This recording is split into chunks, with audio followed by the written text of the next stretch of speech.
Alba nuk mund të përmbante më ndjenjat e saj.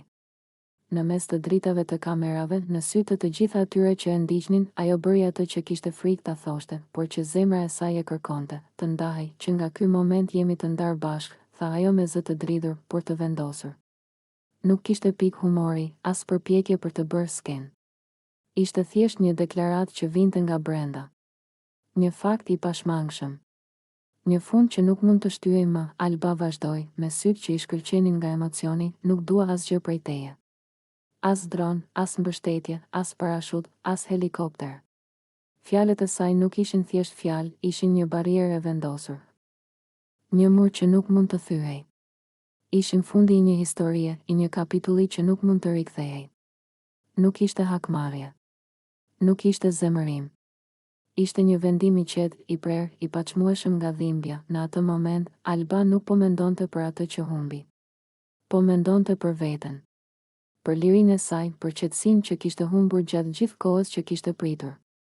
Për gjithçka që kishte dhënë dhe që nuk u kthye. Kjo është hera e fundit që të përmend. Më mirë herët se sa vonë. Fjalët e saj ishin të ftohta, por të fuqishme. Ishin si një alarm i qartë, mbyllë kapitullin. Mos kthe kokën pas. Mos kërko më. Mos përpiqesh të ndryshosh diçka që nuk mund të ndryshohet. Ata që e pan e ndjen rëndësinë e momentit. Ishte më shumë se një ndarje. Ishte një deklaratë e forcës, e vetvlerësimit dhe e vendosmërisë. Alba nuk ishte duke u hakmarrë, por duke marrë kontrollin mbi jetën e saj. Duke i thënë vetes dhe botës, unë nuk kam nevojë për atë që nuk më sjell lumturi.